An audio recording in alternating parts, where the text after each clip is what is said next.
Well. Hello, everyone. Hello.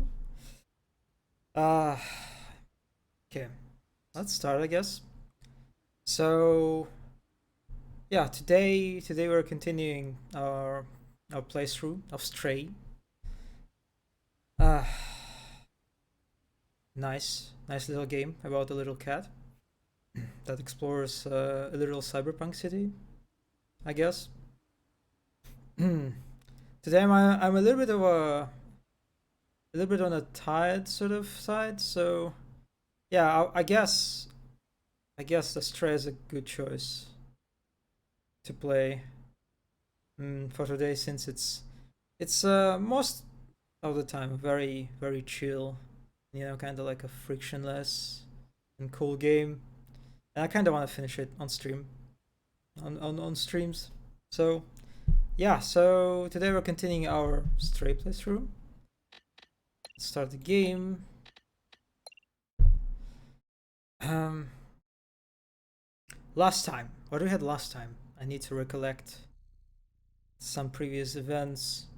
Yeah, last time we got introduced to the hub area, which was very nice actually. Yeah, we got the whole. I guess it's like one of the first hub areas that we'll see, and we also finished the quest that kinda leads you through. Wait a second, I can't go back. Really? Is it a way to go back? I think it was. Huh. Yeah, this is the window that I could exit, get outside. Oh, interesting. They gate it, so you can't get to the hub area after you get the quest. A little bit of a weird choice, but whatever. Yeah, and one minor contentions. Well, actually, no. The contention is the wrong word. One qualities that I kind of got out of tutorial, that this game is quite linear. Like it has like a very straightforward level design. And yeah, the hub space, I guess, in a sense, serves as a nice change of pace in that regard, since it's big open space that you can explore in various directions. And the quest that we completed last time, it basically served as a kind of way to make the player to go through the whole area, right? To get intimate, to build the mental map of the space, to understand how it works, its layout, and I think it works nicely. Yeah, because the quest also has like a plot significance, right? It sort of starts this whole story arc related to how we want to get to the upper level of this underground cyberpunk city. So it kind of serves two goals, right? To start this whole story, kind of start actually moving it in a specific direction and establishing the goals that player would like to perceive, I guess. And the second goal is to let the player, explore and learn the layout of the hub area that they will visit eventually, like several times, right? Probably.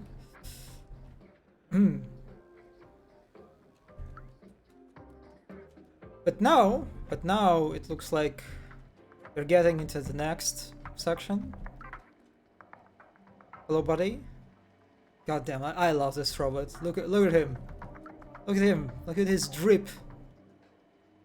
And the facial display is cute too. Not sure how I feel about hats. Not sure how I feel about this kind of like Asian farmer sort of hat. Feels maybe a little bit on the nose. This, kind of like a trope in cyberpunk media. How it's always connected to the Asian culture. How it's present and kind of even overwhelming in those like cyberpunk societies, futures, whatever. But yeah, this is the next. Oh yeah, it's also closed. Of course, of course. Oh, maybe. Yeah, there's just maybe there's like an optimization purpose in cutting the player out of the hub area to unload it, something along those lines. Yeah, but yeah, we're getting our next quest. We need to get to that top building. You can see how brightly lit it is. And we need to set up transistor or something, I believe. But basically, yeah, it's you have a classy kind of like a starting shot that lets us see the area that we'll have to go through, lets us see our main objective, our kind of like long-term goal. And yeah, let's try to reach it. Or maybe let's appreciate the environment art first. God, I mentioned it on the first stream, but I just love how, you know, there are those conventions, right, that got established in video games, right, after years and decades of different games coming out. And considering that most of the games, right, they are about human traversal, they in one way or another feature ladders like this, right? And I just love how in a game like this, by its nature, because we're playing as a cat, and our traversal is just fundamentally different from, you know, like your regular human kind of traversal gameplay. It creates this like very nice sort of subversive experience, right? When you look at something that in other platforming 3D video games you probably would be able to interact with. You probably would be able to use like this ladder, for example, right? Like in Uncharted, for example. Yeah, I could. I if I saw a ladder in an Uncharted game, I would like immediately think that, oh, okay, it looks like something that I can climb, right? I can use it to navigate the space. And arguably the majority of games work like that. So when you have games like Stray that kind of like shake your all those conventions sort of that you eternalized after playing video games for a long time. That just feels nice. Let's ride the bucket, I guess.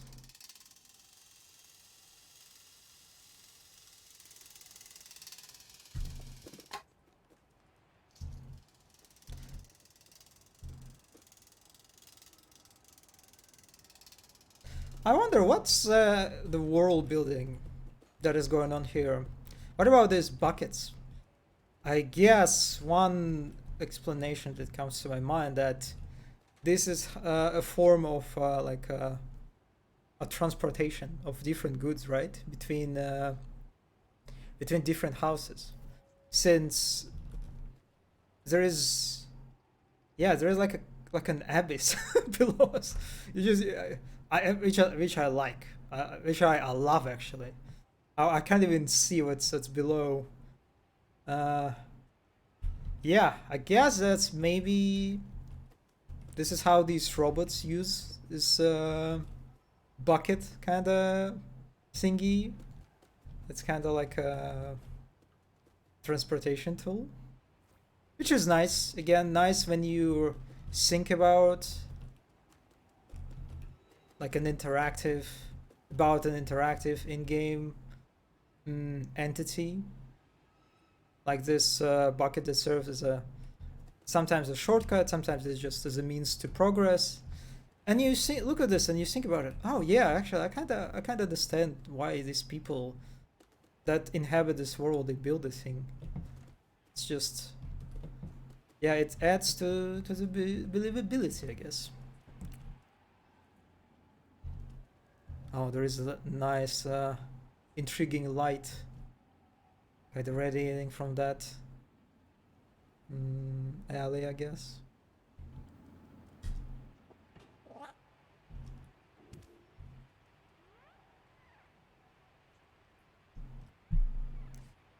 Huh? I don't know. I feel like the pieces of clothes that is, you know, that showcase us, you know, a beautiful like a clothes simulation during wind doesn't really match up with the speed of fan movement, right? Like the fan is just slowly rotating. Or maybe this is how fans work. I don't know, man. I'm not really a specialist on you know, air conditioners.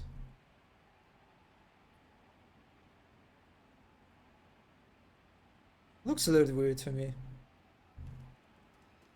But again, maybe it's just me being ignorant.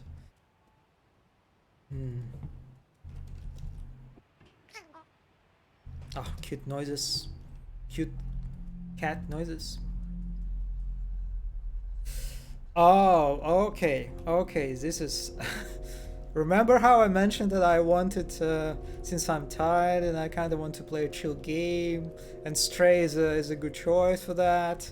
Well, I guess I was a little bit wrong, because it looks like we're getting into some intense, maybe chasing sequence? Who knows? But anyway, yeah, here we have a nice vantage point that introduces us to the next challenge sequence, you can call it, I guess. You can see a bunch of cute head crabs.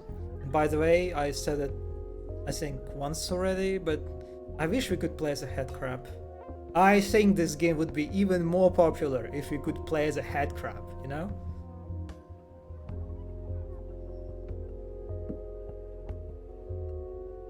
Oh, the music is nice too. Okay, one thing that is a little bit weird. The title drop. The... another beautiful carpet. I need to screenshot it, give me a second. But anyway, yeah, the title of the map of this area. What is happening? What? Who makes that noise? That was weird. For a second I thought I triggered those head crabs somehow. But anyway, yeah, the area name was a little bit weird. The way they decided to drop it when you enter this new kind of new sequence, sort of. I think it would make sense to make the drop in the beginning, right after you exit the apartment, and you get like the first view of the space, and this is where you get it, like boom, rooftops. And here it's like it's kind of like it's conflated a little bit, right? It's overlaps with a little bit of a there is basically like two introductions, right? There is introduction to this next challenge that we have to take into consideration, and then there's introduction to the area, which is, yeah, I mean, it's such a minor thing. Maybe I shouldn't even talk about it, but yeah, it's. I feel like you should do the name drop when you enter the area, and not when you get into like this vantage point where you need to like pay attention to the next kind of threat ahead.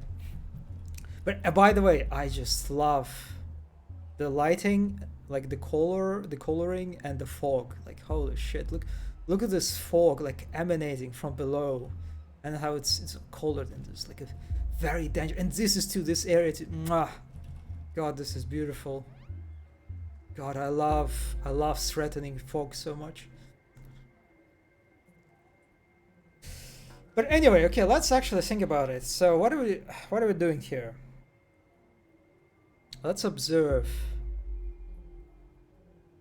I guess our goal is this yellow, distinctly looking spotlight, right? This lamp in the end that I'm actually not sure what it's highlighting. It looks like there's some kind of like a hole, it looks like. I assume this is our goal, and probably this is where I have to go. Not sure how if players would pick it up, so it's unless like you notice like specifically that particular lamp it looks different. But yeah, I'm not sure what exactly it is like below. Is it like some kind of like opening? Or maybe it's just a wall that is like a dark texture. Yeah, well, I'll think this. I think this is where you have to go. But another thing to consider is how we need to tackle it. How we can go through this area. There is path on the right that leads straight into those cute head crabs. Oh god, I love those head crabs. I think they're called Zurks, right? They're called Zurks in this game, which is a very cute name. And there are like a bunch of like support beams, whatever they are, that I feel like this is what I have to use. But then the paths on the left and the paths on the right, they are blocked. So I guess I have to like you climb the fence, like the railings, which are very beautiful too. Like I love the pattern, the curves, like the infinity or something, symbols stacked up on each other.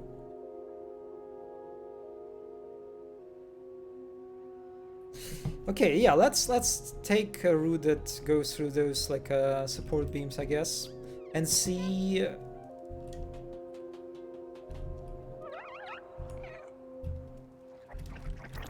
Oh. Well, that was unsuccessful. Okay, all right. So I guess it's also a tutorial to a new mechanic. Well, new mechanic is a big word, but a mechanic that allows us to attract those headcrabs' attention. This is where they introduce it, right?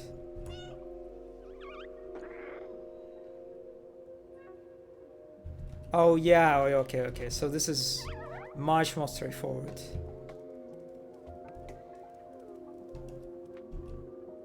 Oh, I was completely wrong. It's not an opening. It's just a wall.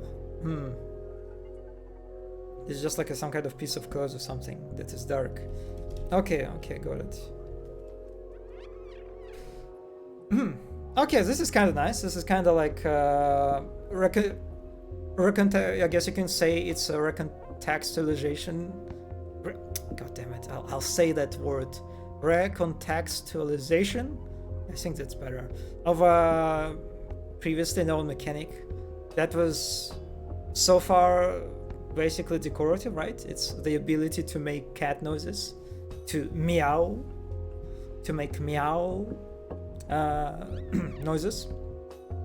And now the game actually shows the player, like in a very explicit manner, that hey buddy, you can actually attract enemies' attention by making meow noises, and you know, and do that to your advantage. Who makes this? Damn, those noises are so weird. They're kind of scaring me. But yeah, it's a nice, very straightforward setup, right?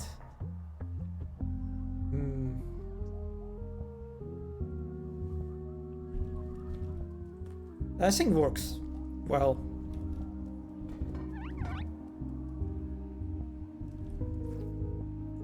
Oh, we're getting a little glimpse of an infested, like a corrupted area. I guess those are like eggs, I think, right? Those like glowing thingies. Probably eggs. Even so, if those are eggs, how does it work? Like, imagine you're a Zerg, right? Oh, it's like it's even moving. Damn, this is kind of hot. But anyway, yeah, imagine you're a Zerg and you're just hatched out of one of those eggs. Well, as far as we know, Zergs can't really fly, right? They can't really defy like the law of gravity or something. So which means like after you hatch, you immediately fall down or something. I'm not sure how it works. Not sure how this reproduction sort of system of those creatures exactly functions. Oh yeah, more of those kind of like a signs of corruption. Oh my, what? Well, I completely missed that there are a bunch of enemies actually. Huh? Okay.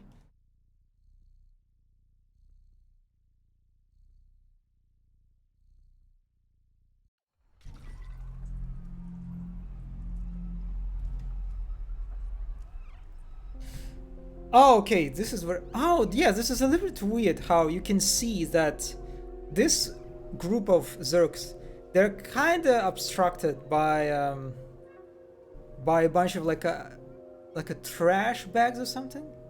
Oh, look at them climbing. Look at them climbing those like those bags. Very cute. Yeah, it looks like they're kind of like they need some time to sort of spread out after the game loads the level. And I guess what happened that I didn't notice them in the beginning because they were kind of still in their little tight group. And then I kind of just... I didn't realize there was a threat. And so I was just kind of... moved my attention to things that I considered more interesting. Yeah, this is a little bit weird. It's not a big deal in the end, since the checkpoint is very close, and it's most of the players, I assume, like I don't think this is like a problem that most of the players will face. It's just me being like very kind of not paying adequate amount of attention to my surroundings, and just more trying to appreciate like a beautiful decorations. So this looks like another kind of like a reinforcement of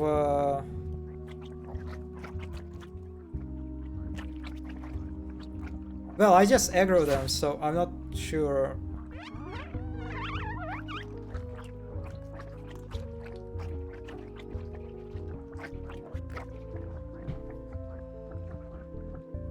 Yeah, so I guess this is a reinforcement of the previous section, where you have to use your cat noises to, you know, attract enemies' attention and clear the path this way. So I think I'm not sure it worked for me this way, since I kind of aggro them while being in the beginning, right? I didn't have to like make noises and meow or anything like that.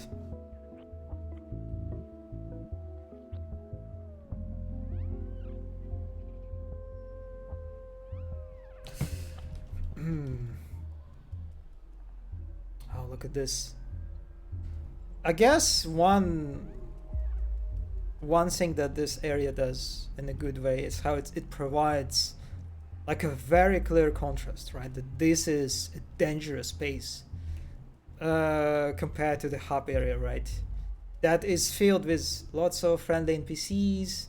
That is very clean. Well, clean in regard to not having those like corruption, meaty corruption thingies stuck everywhere. And it's just, yeah, it's a kind of like a nice and effective environmental storytelling that shows you what area is dangerous and what area is not, and provides like a nice pacing with it too.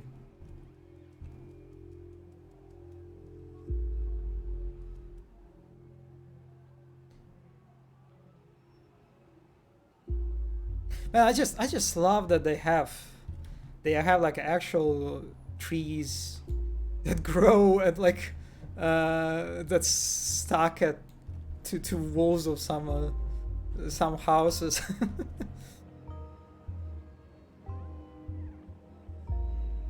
Oh, this is some interesting fan model, like air conditioner model that I haven't seen.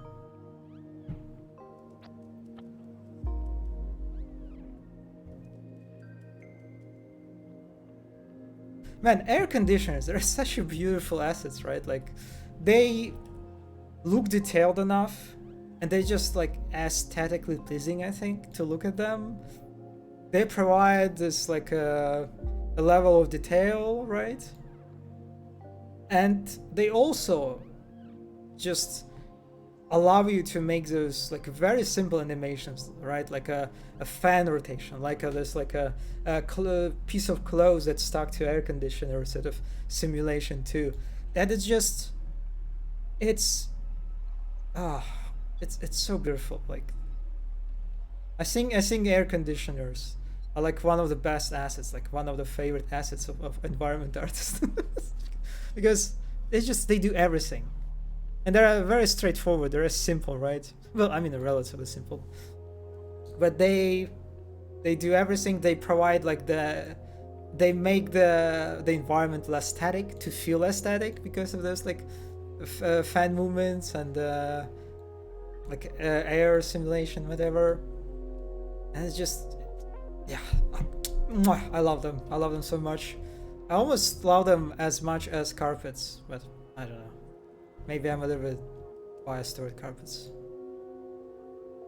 They also are bad air conditioners, so those are bad ones. You can see they're not moving. They're a little bit bland compared to the upper one, right? That has fans visible. But I guess sometimes you need to have a bland air conditioners too. Again, to provide to make us appreciate the cool air conditioners even more. It's all in the context, right? Anyway, where I'm going, this area is clearly off the, you can't go this way, clearly. So I guess there is like a big lamp and you can climb this way, yeah.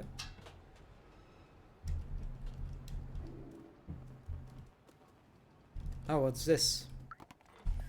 Remember. The city is full of neon. It wasn't always this way. There used to be strict energy caps, especially in the slums. But people couldn't handle the constant darkness. One day someone lit up rainbow lamps, neon signs all over the house. That person was taken away and never seen again. People saw hope, and not long after, everyone started putting lots of lights in their homes. There was nothing the oppressors could do. It was a way for people to see colors again, like on the outside. I think it helped. Alright, okay.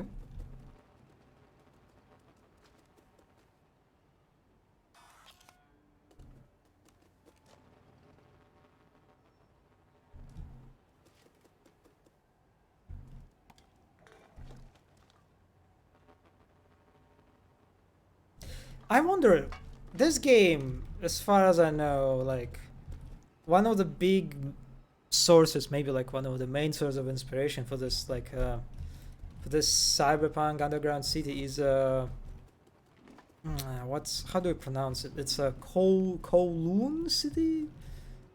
Like, you know, a residential sort of agglomeration in Hong Kong, I believe. That is basically, it's just, yeah, it's incredible what people can do. Not sure if it's incredible in a good way, but it's like a very dense, right? Very dense sort of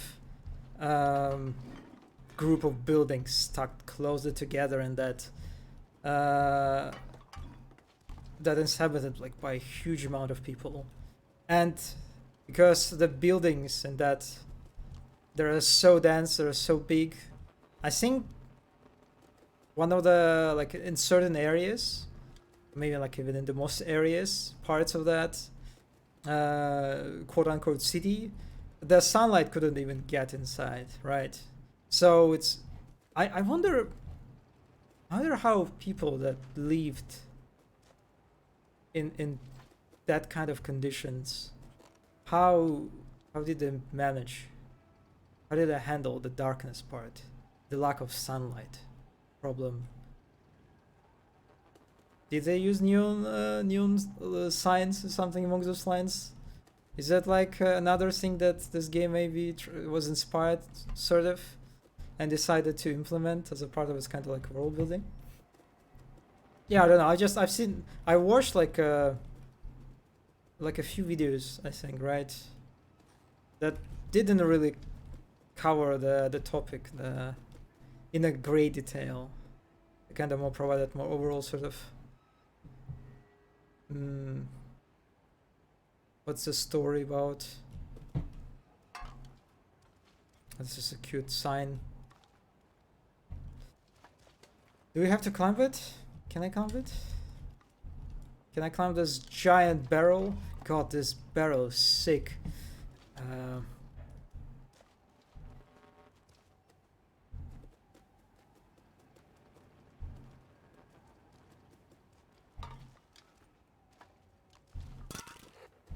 Wait a second, where am I supposed to go? Do I have to... Oh, okay, I have to jump this way.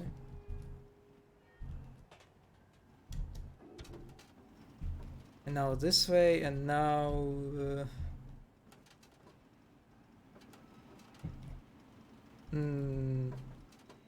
Huh? Can't go this way, right? No, there is no hint.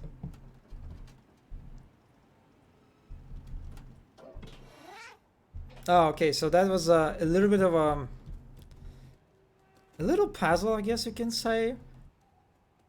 You basically had to like jump several times, right, to rotate this kind of... What is this thing? Like, oh, maybe it's like a neon sign support beam or something. This is like where it was attached to. Maybe.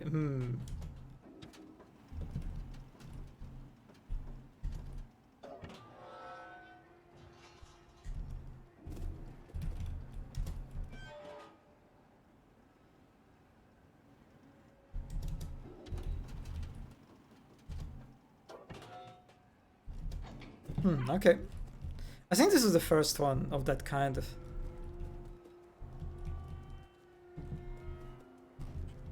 Oh no, okay, we're getting another one that we... another puzzle that we encountered during tutorial.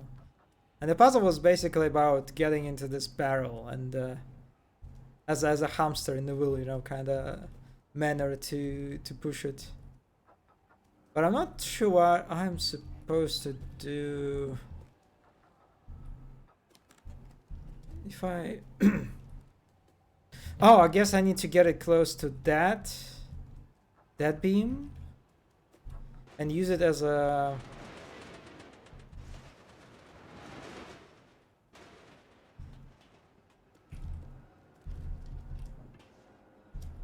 Okay. So here we have a kind of like a combination. A combination of different puzzles. First we had the introduction of that kind of like a rotating impulse sort of driven beam that we can rotate in a certain direction by jumping on it, right? And we learned it. It's pretty straightforward, and there is like it's simple and it's straightforward and it's even intuitive, you can say, right? And I kind of appreciate it.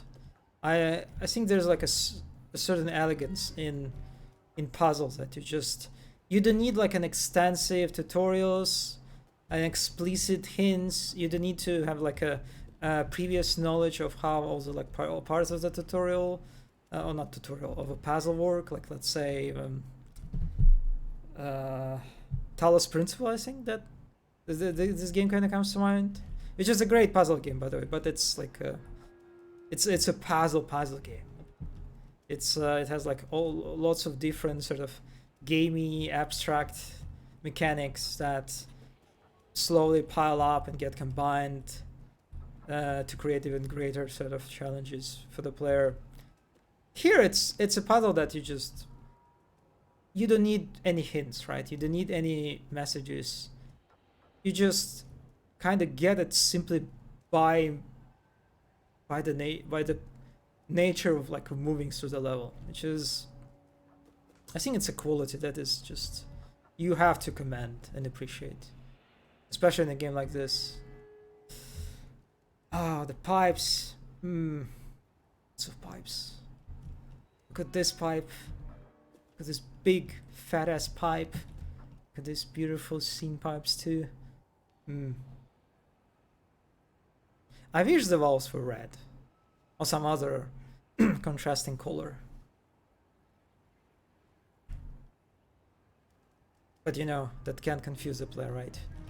And we don't want to do that.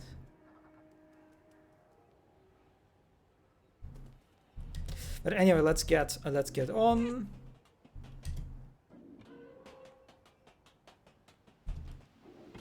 Let's get on this nasty looking roof.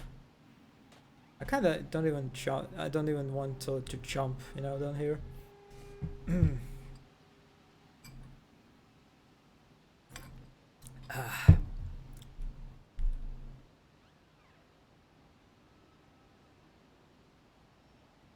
God, the language is so confusing.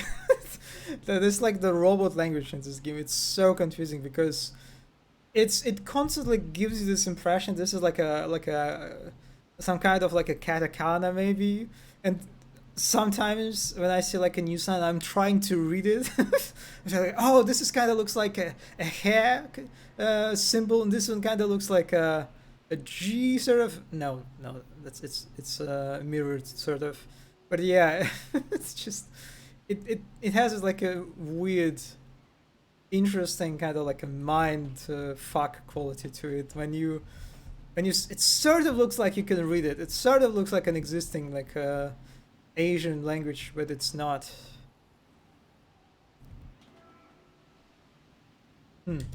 Anyway, what do we have here? And here we have an autosave. Good to know. Can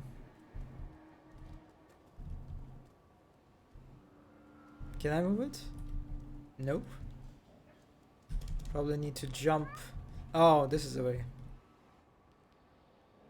Huh. That was my kind of like over reliance on following bright lights kind of made a little bit of a fool of me in a sense, because I thought this is where I had to go actually, right? Because you can see that this area it's not lit at all. It's kind of like it's in this kind of like a dark area that is not lit in any way. And this area, this kind of like construction thingy, what do you call them? I forgot the English term for those. They're actually extremely brightly lit by that lamp, right? And I was like, damn, is it where I'm supposed to go? Actually, no, not really. It's a kind of like it serves as a red herring in this case, which I wonder if it's intentional in a sense. I wonder if it's a little joke on the level designer's side that it kind of at this stage of the game you can kind of be relatively sure that the player will pick up on the follow the sort of kind of like a bright lights sort of thingy, right? Especially considering that the game sometimes being like very straightforward with them. They're like literally like guirlands. Yeah, I'm not sure if they call them guirlands. Like a cables with multiple lamps attached to them that like literally show you the way we have to go. So you can kind of count on the idea that the player sort of picked up on that, and you can kind of start doing a little bit of a subversion, right, of a player's expectations, doing a little jokes like this, a little red herring, I guess.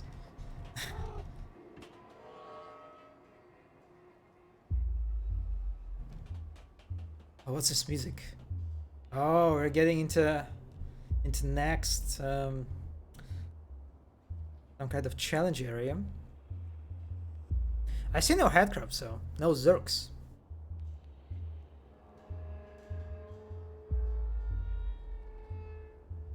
So this area gives me some, you know, in a sense, old school vibes, you know, like old retro shooter vibes of a like old retro shooter encounter sort of design. When you enter the area, like the start of the area, some kind of vantage point, and you see that it's just empty, but it looks like some kind of combat arena, and the process of this kind of like anticipation and suspicion of what's going to happen next kind of starts, you know, rolling in players' mind, right? Which is one of the sort of very iconic, right, encounter design sort of approaches in retro games and retro shooters. So that's a kind of funny callback. Yeah, there is one thing that looks like it's interactable. Not sure what I'm supposed to... What? There's some kind of rendering bug, whatever. Anyway, I guess we just don't have a choice, but yep, of course, the fence has collapsed, and I have a bunch of enemies spawned. Oh, they can't reach me. Okay, so this is kind of like a fake ambush in a way, right? The moment we jump on the fence and think and have like an expectation that, oh yeah, I can jump on the fence and like observe safely from that position, it gets subverted again, and then a nice little level designer joke.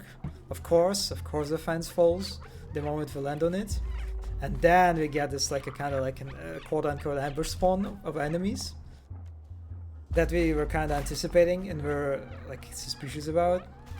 But they can't reach it actually. It's like, look at them.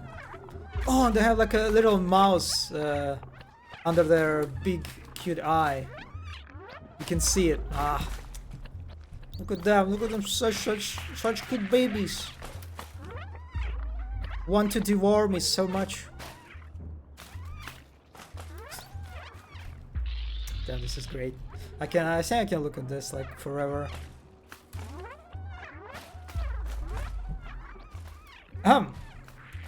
But again, it looks like we're just basically in tutorial, right? We're still in tutorial. Last time it was kind of like a tutorial that introduced the hub area to us. In this time, in this level, the game just sort of keeps giving us, introducing us, recontextualizing previous mechanics, showing new mechanics. Okay, the hint says hack door. Oh, I kind of... Alright, okay.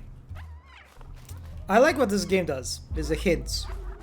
There's a kind of, you can say, UI design in a sense. I praised the fact, last stream, I praised the fact that the hints, the interaction hints with robots, the first time you encounter them, the interaction hint says meat. Which is, again, it's a little detail, and it's just a flavor, you can say in a way, but I think it works. I think it adds to the mood, to overall mood, and to like what is actually happening. Like when you see and interact with a character you don't know, when you interact with them for the first time, it is what's happening. You meet them, like the tutorial, not the tutorial, UI hint is being like very accurate in what's happening, right? So I just love it so much. And after you interacted with a robot, and then the interaction hint changes to like talk to name of the robot, which is again it's very appropriate and it makes sense, and it's kind of, yeah, I like it how it just adds this little level of cohesion between like a UI that is most of the time is like a very it's a thing that breaks, if anything it kind of breaks immersion, right? It is a thing that a lot of game developers just dislike, right? Because it's something that you kind of have to like just keep up with and deal with, because without the UI it's impossible to play, right, the game. So whatever, we'll deal with it. But most of the time we're like, if we can, we try to remove them, especially when we're talking about indie games, right? Like Walking Sims or like Astray in a sense.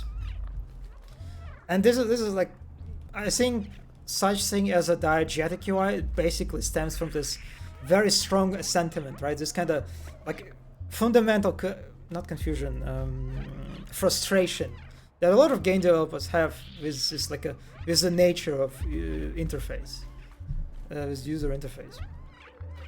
And I think Astray is a good example of how you can, in little ways, but still meaningful ways, to like bridge the gap between the UI and the game. Let's put it this way. And another thing that I like what it does, it tells you what you're going to do. It kind of removes this. You don't have to guess. You don't have to like be worried. You don't have to speculate on. Okay, there's a button. There's like a hint. If I'm going to press, what's going to happen? I don't know, right? It's not really clear. Is this kind of like a electric fence that is going to electrolyze the fence and kill those guys? Or maybe it will open the door? It's like, what's going to happen? I don't know. But the game just tells you in the interaction hint. You're going to have to hack the door. And by hacking the door, I assume it means it will open this door. Which means the moment I press the button, the door will open, and I'll have to rush like this way and like jump across the gap and reach my goal this way, right? While the Zergs are like chasing me here. Which is again kind of like another reiteration of this theme, maybe you can even call it, theme of that level of using different mechanics, different elementals of the level, of the space, to gain advantage over your enemy and kind of like progress further.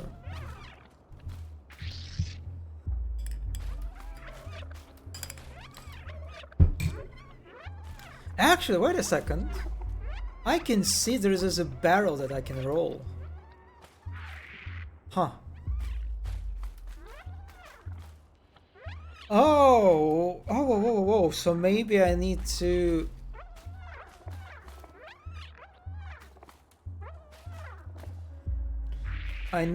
get inside this barrel and move it toward this like a construction thingy, right? In order to be able to jump on it. Oh, okay. It's actually it's a little bit more. It's a little bit harder. It looks like. That I saw it previously. Okay, let's try to do this. Okay, let's do this.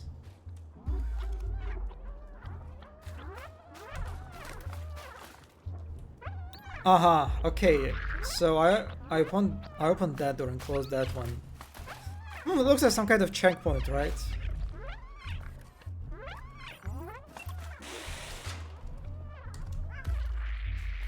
Okay, so this is basically what it is.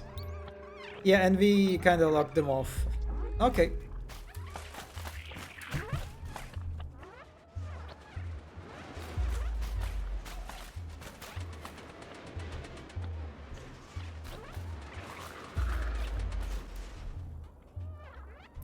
Man, I just I just love how in order for this to work they had to scale that barrel to be like it looks kind of silly. Like, it's just too big, especially considering that there are barrels that that actually like have a like a normal adequate metrics. But okay, this is I guess one thing that you can maybe point out how this puzzle has this sort of I'm beating my enemy by being smarter, by being smart and intelligent, sort of fantasy to it, like an experience, right? Like I'm basically like fooled those stupid little zerks into sinking, into like lure them into this sort of trap.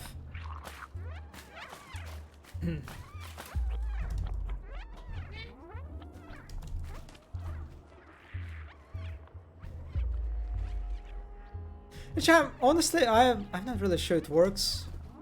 Like I'm overall kinda at certain point I started being a bit skeptical about this sort of idea of making player feel smart, especially when designers use like an example, so let's say like from shooter games, right? One of the examples is how, like a very classy ones maybe you can say, when you get into the space and there is like a machine gun, like a stationary sort of turret thingy that is operated by an enemy, that is like creates a very oppressive scenario where you have kind of like a dodge and hide from that, like turret fire, like machine gun fire, and kind of like you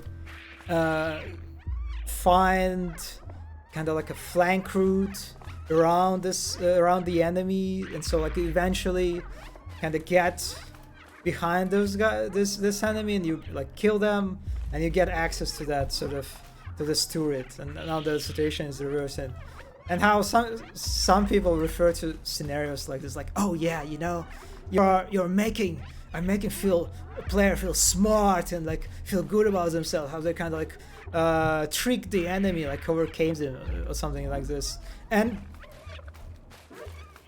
I'm not sure this is how it works, because as a player I don't think I ever felt smart when I was like playing through sequences like that.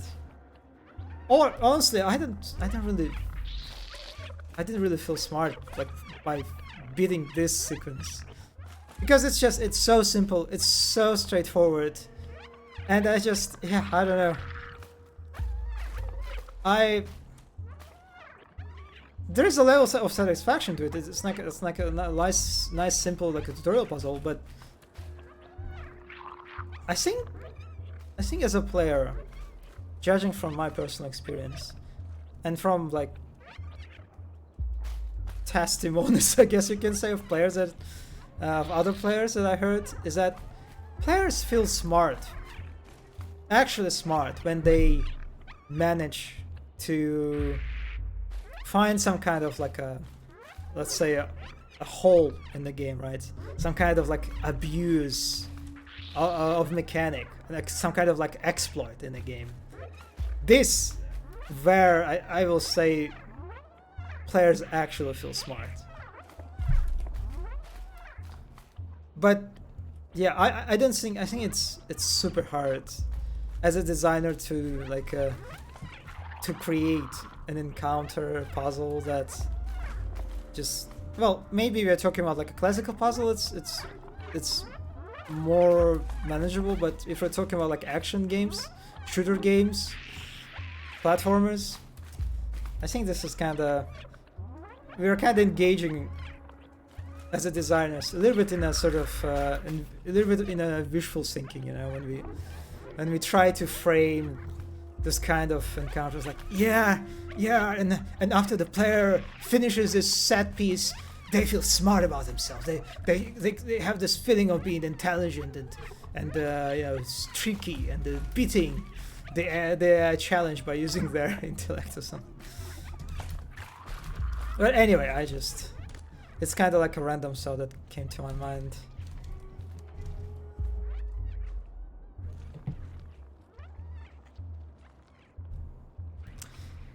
I wish this material, this like meaty infection material, would make like a very disgusting kind of noises when you step on it. I mean, it creates some like step sounds. It has, but it's basically unnoticeable. Yeah, maybe you could add. Maybe you could. How do you call it? Hyperbolize a little bit the sound design in here to make player feel extra bad. Alright, we're getting close to our main objective. And of course, we're climbing giant crane. Again, another thing that I love, how it's just like the vista, the background just has almost no lighting at all. It's dead, lifeless buildings kind of drowning in the toxic smog. Smog? Fog, rather. Yeah, smog is the Russian word, I think.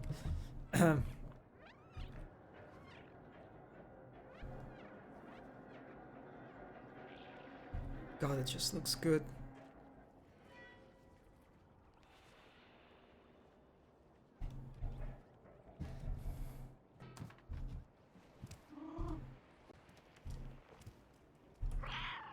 Meow. Meow. Anyway, where was I? Okay, I need to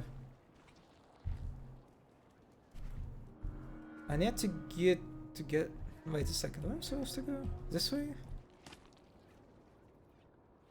Oh, well, I was wondering, but this very handy interaction hint just told me all I need to know.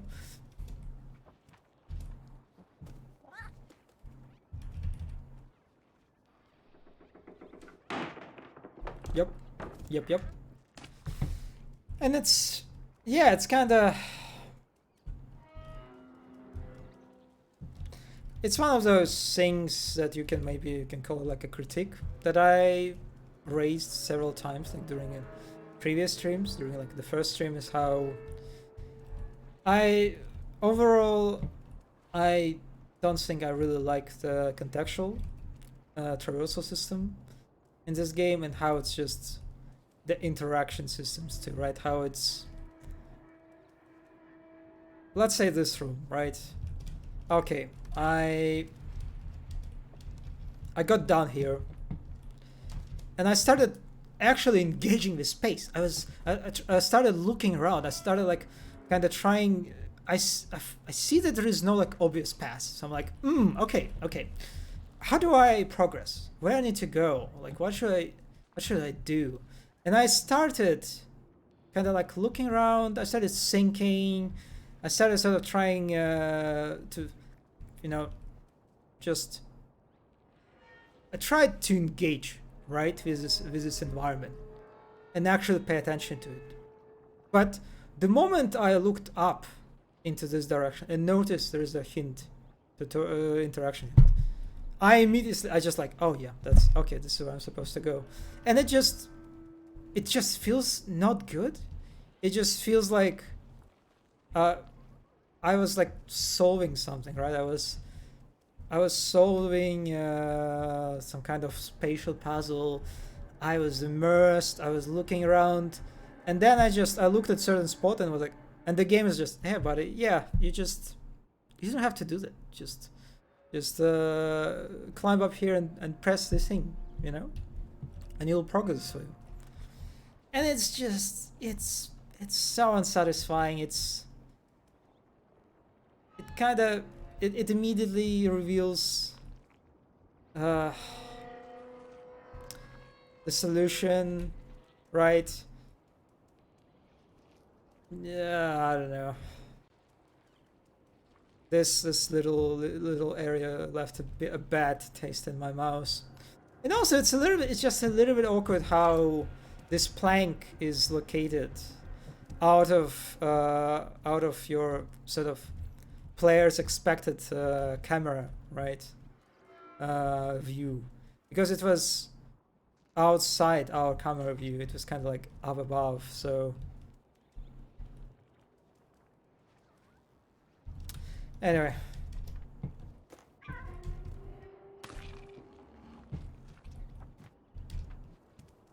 Or maybe you can just say that I'm stupid and I somehow missed that there's like a obvious box that I have to jump on, and I'm just being a dumb fuck. Just as usual, but you know. Take it, bucket.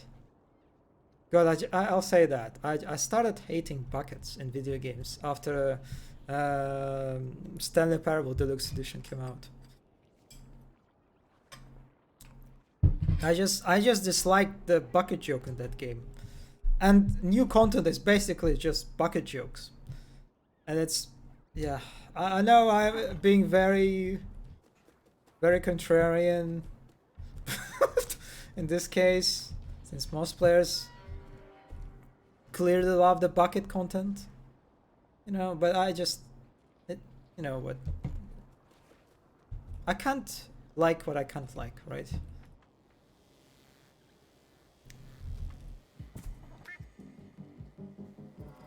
What is this? What is this intense video game music that just started?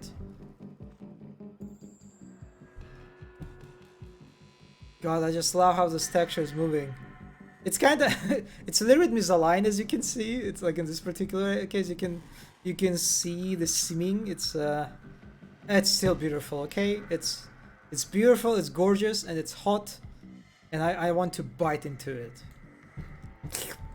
Yeah. Even so, I'm not even hungry right now. This is what video game textures can do to you.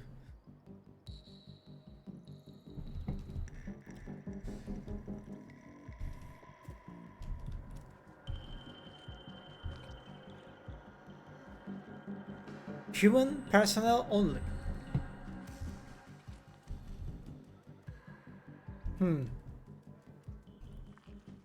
Is there anything I have to sort of... Oh, I can see a bunch of Zerks. Yeah, okay. Even so, they're kind of hidden, right? Or maybe I'll probably gonna get a better look when I reach... Yeah, and now I can see them clearly. Okay, we're getting sort of an introduction vantage point to this next challenge area. Where am I supposed to go?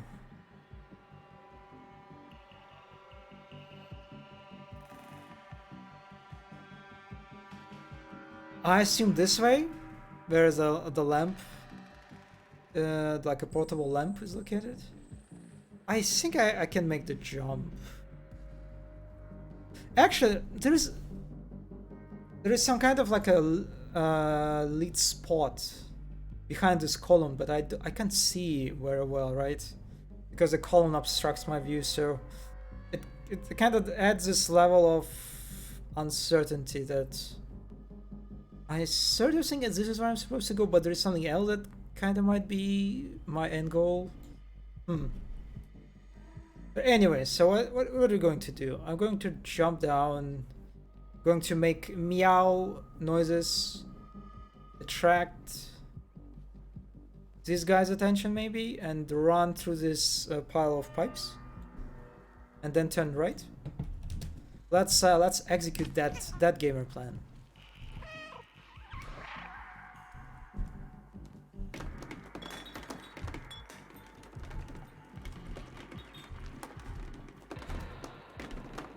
Yep, that was exactly it. Flawlessly executed. Look at them go. Look at them.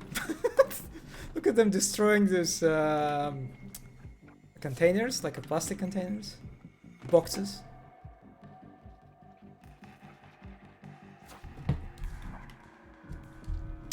Okay, that was alright.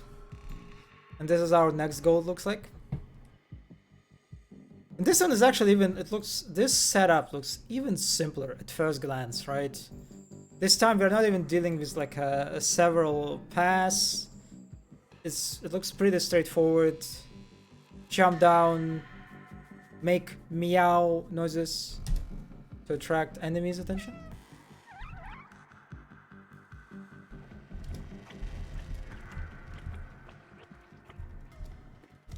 And feel good about myself, yeah.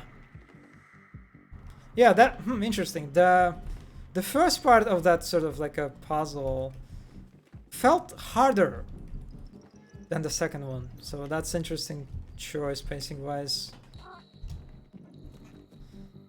Again, a little reinforcement of like a previous mechanic that we learned just like recently about this like impulse sort of moving beams. Oh, look at this. Look at this beautifully. Those buildings beautifully enveloped in a smoke. In a fog. Why am I calling it smoke? Damn it. Wait a second, what's happening? Am I safe? Oh, I can jump here.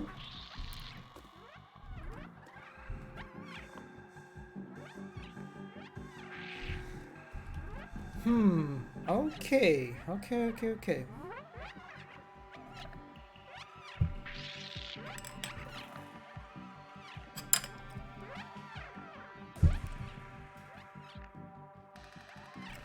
Okay, alright, so I see a bunch of like hanged steel beams. It looks like my goal is to, again, use this barrel to move it toward the fence. So I could jump on the fence and then from the fence get to the beam. Looks like this is my objective, and now I have to somehow release these guys. Yeah, and I can do it this way, looks like. And I can kind of like make them run all this way up here and close the gate from the other side. It's... Wait a second, there's some kind of area here? There is some kind of... Oh, it's a memory, okay. Neko Corporation. Of course, in a game about a cat, you need to have... In a cyberpunk game where you play as a cat, you need to have a corporation that is literally called the Neko Corporation. Of course. Neko Corp. They were responsible for waste management. That's an interesting... This is an interesting name for the waste management company. As trash from the upper levels overloaded the slums, they tried to develop a bacteria to dissolve it all. Oh, and the bacteria turned out to be our Zurks. After the humans disappeared, that bacteria mutated, growing, eating way more than trash. And now we have Zurks. Let's go. Okay, now we have a kind of like a little explanation. Get a little world building info about how those Zurks came to life. I'll say this, it's I kinda like how it's the neon sign is obstructed by the geometry, so you can see only like a little piece of it. You can like see only like a little like a spot of light, right? So you see there is something out there, but you don't know why. And it creates like a little nice kind of like a mental mindset, right? Mental mindset. that's very...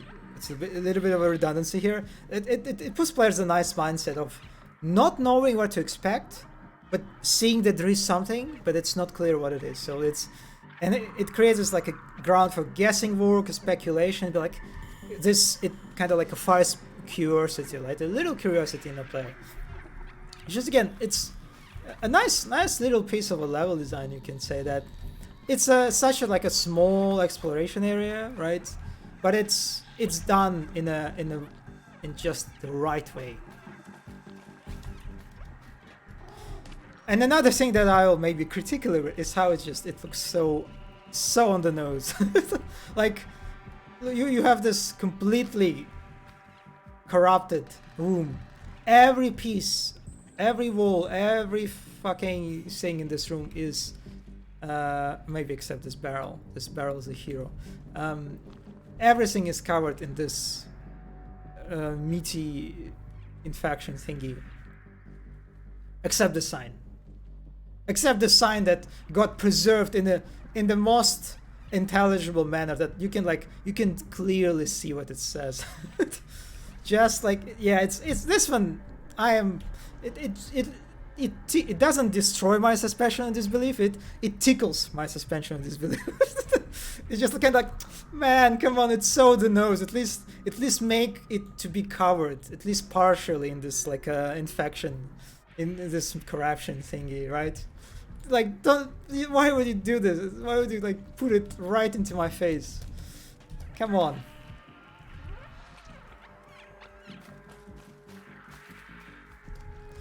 Anyway, let's do the job.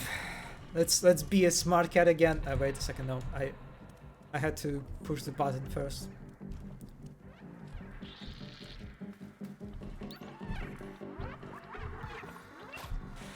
Yeah, one thing that I like about this game is how it's just so straightforward, right? The puzzles. You need to, god damn it, jump, please, cat. It's every puzzle. I mean, admittedly we are in the beginning of the game, sure, but every puzzle is just. Why did they explode? What? Why did it? Wait, that was weird. But anyway, it's just every puzzle. It's like it's so intuitive, right? Even puzzles that like consist of different elements, of different mechanics joined together, like this one. It's still you need the one vantage point and a little bit of time, right, to sort of be able to observe the environment, think about it, create a plan. And everything flows so smoothly, right? Because you get on the spot. God damn it, get on the spot, please. You look down, you see an enemies, you see the button, you know what button does. You learned this already. You see the barrel, you know what barrel does. And you see where the barrel, you can roll it. You look into this direction, you see, oh, there's a fence and there's a steel beam behind it. And everything just gets into this picture so like naturally, right? There is no space for uncertainty. Everything feels so logical too, right? It makes total sense. The button opens the door. The enemies will chase me when there is no obstacle for them. The barrel will roll into the direction that I will like move, and the barrel provides enough like additional support for me to jump on in order to reach to the high ground. It's so smooth. It's not hard to solve. Like it's kind of easy, but because it's kind of easy, it feels good in this way. One can criticize that this game is like it has like a, and I think some people actually were mentioning this, like the puzzles are very straightforward. They're not really asking you to. They won't make your brain to explode. But I think for this kind of game, that's exactly the puzzles that you need. You don't need Talos Principle and like a Hyena DLC level of puzzles for this kind of game. You just don't. Excuse me? Can I jump on this fence? Oh, I need to get it to the... Oh, it's a little bit more scarier than I thought.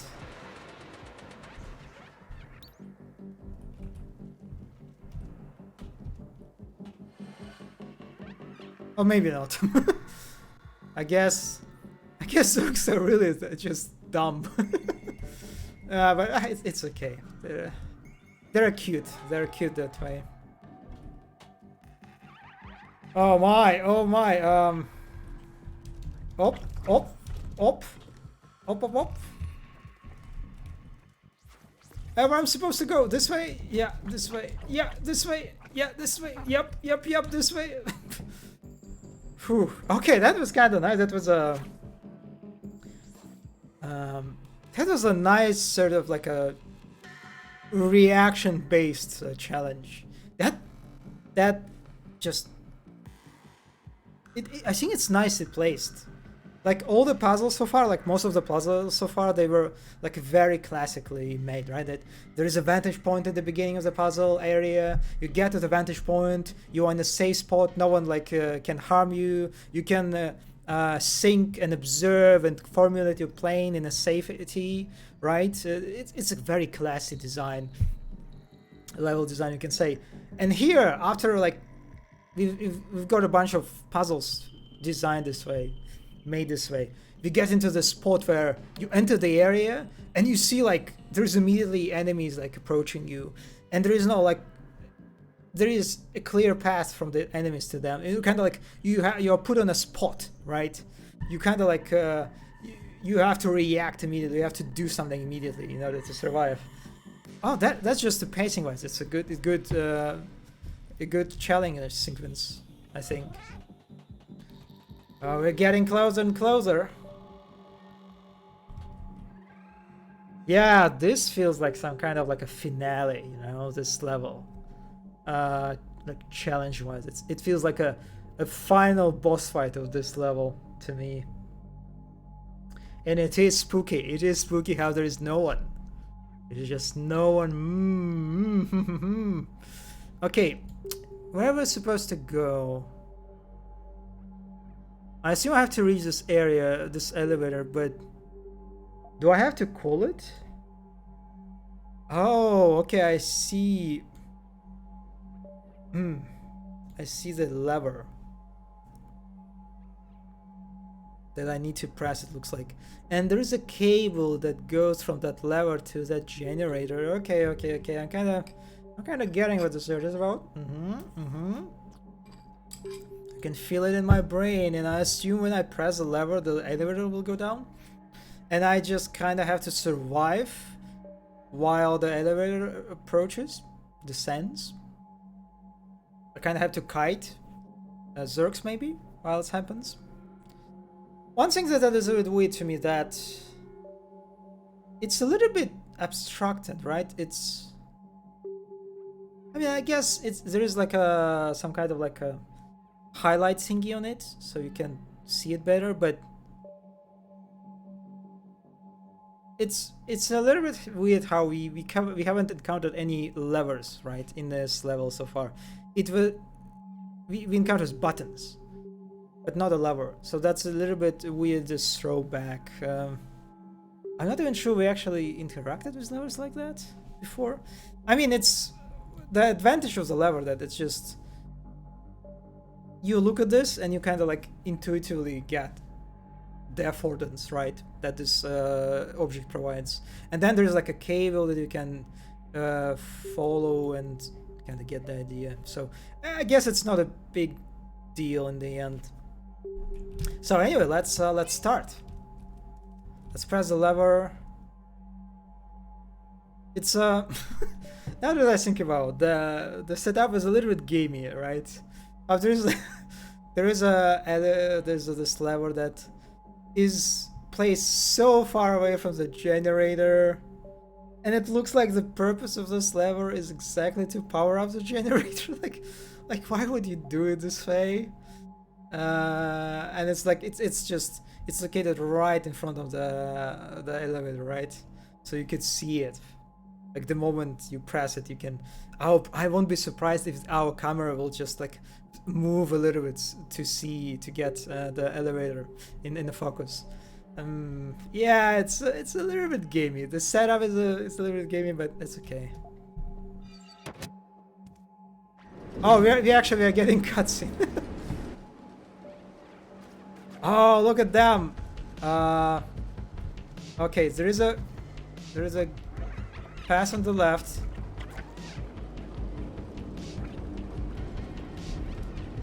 Okay, I'm gonna kite those guys. I'm gonna kite them. I'm gonna do the thing. Oh no! Oh no! Oh no! Oh no! Oh no! Oh, this is intense. This is intense. Oh, I'm gonna get. Yeah. Please get. How do I get in? Oof. Okay, that was good. That was good. Damn, that was really intense. Maybe didn't feel like a culmination of the puzzles that we completed previously. It was basically kind of like an arena that we had to survive in, like for a certain amount of time, right? Which, like, it didn't have puzzle elements to it, right? Where we had to like unlock doors and like use doors to like lock those Zergs. We didn't have to like guide them into certain spot and lock them, right? We didn't have to like roll any barrels, jump on any like those rotating steel beams in certain way. Yeah, it was more of just like a straightforward, like prolonged chasing sequence, which maybe is alright actually. Which maybe it's completely fine.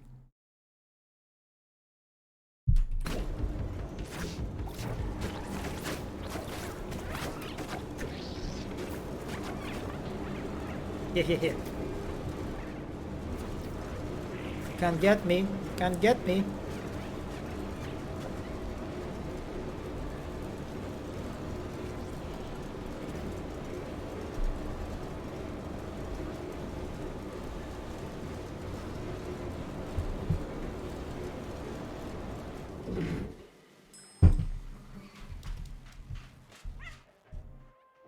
I like. I kind of like how we don't even have to go. You don't even have to go through the door as a cat. We just jump through the hole in the ceiling. Nice touch. All right, here it is. Put a transceiver on this antenna.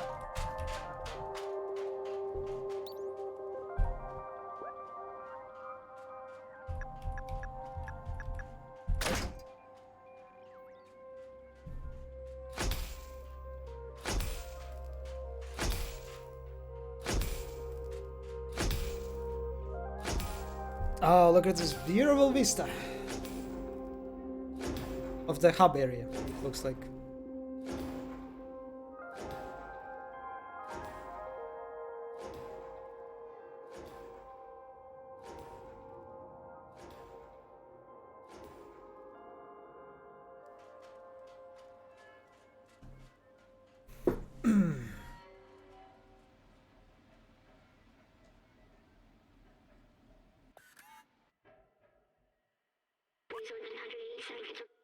Look at the view. It's so beautiful from here. I remember now. The city. It was meant to be a shelter.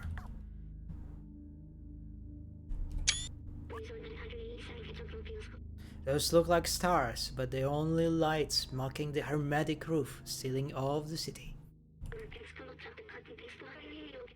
Humankind built the shelf to protect themselves from the outside, but it came at cost. No border can go out. The outside was a disaster, completely barren, unlivable, and dangerous. Should we go outside then? Should it be our like end goal in this case? But if you come from there, it must mean it's safe again. I mean, not really. we didn't really live in the outside. We left like in a sewer structures, kind of that is aligned with the Undercity. We didn't really live outside. And my promise wasn't just to go to the outside. It was to open the city. Oh, okay. Well, actually, now that I think about it, the fact that the outside is unlivable, it's not a big deal for robots, right? So that's, actually, maybe that's okay.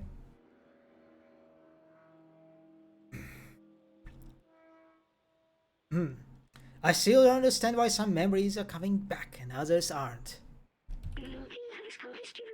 But I'm certain now that this is my purpose. I have to open the city. Come on, let's go back and find Momo. Now that we've connected the transmitter, we should be able to get help. Hey, and this is our real reward for this level. Getting a long, beautiful ride of the Beckett. Yahoo!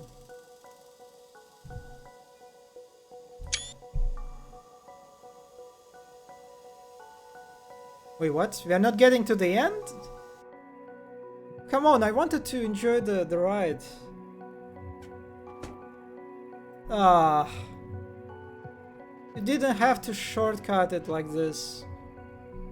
Anticlimactic. Disappointing. The slums. Part 2. Anyway, this is a good time to stop. It's already like a hour and a half.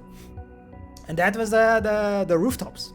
That was a good level. That was like a genuinely good linear level, which is with a good tutorial, like a good recontextualization and introduction of new mechanics, combination of those mechanics, the puzzle design, the finale. Good stuff. Good level design all around. And the good carpets. God, I'm so happy to see those carpets again. God, I'm so happy. I'm gonna screenshot them. Oh my god. Wait a second, where is Momo? And why the music is so tense? A note. Little outsider, if you're reading this, it means you're still alive. Excellent. I took some equipment to the bar to take advantage of their antenna. Come meet me there. I locked the window, but the code to open it's quite simple. It is... Okay. Be careful with this case. Good joke, buddy. See you at the bar. That must be the code for the this joke is not to be that it's not supposed to be that funny, but it is. Anyway, okay, this is the end of the stream. I think it's a good note to end the stream on. That was a good level. I really loved it. I love linear level design. Okay, I'm a level designer. Like personally, my experience is on working with linear spaces, whether it's World War Z or my Quake maps. Yeah, it's just joy. It's like it's almost 1 a.m. and I'm energized. This is the fact that this game created in me. God damn it. It's so funny how I came out so negative. Like I feel like I came out so negative in the end of my first stream, because I was so kind of underwhelmed by the traversal system. But it's okay. It's fine. You know what? It's okay. It's good. It's all good. I still kind of don't really like it. I still kind of have fundamental issues with it, but it's fine. It works. You know what? It works. Anyway, that's it for today. We're definitely going to continue playing this game. That's for sure. I think I will go this way. I will play on Tuesday. I will play some obscure indie games, Doom levels, Quake levels. There was a recently summer Copper Jam release that had like 22 entries. I have no idea how many streams it will take for me if I decide to stream this map jam collection. But on Saturdays, I will chill with Stray. Okay, that sounds like a great plan. Yes, good stuff all around. Anyway, yeah. So that's it for today. That was I feel like a very nice stream. We explored some we saw some cool level design right here, right there, and yeah. Thanks to everyone who stopped by, who watched this stream and VOD, and that you got to the end. I appreciate you especially. And I'll see you next time. I'll see you next time. Stay safe. Have a nice rest of your day, as usual. And I hopefully see you on Tuesday, playing some weird indie games or exploring Quake worlds. Quake worlds. That's custom Quake map. Whatever. Bye.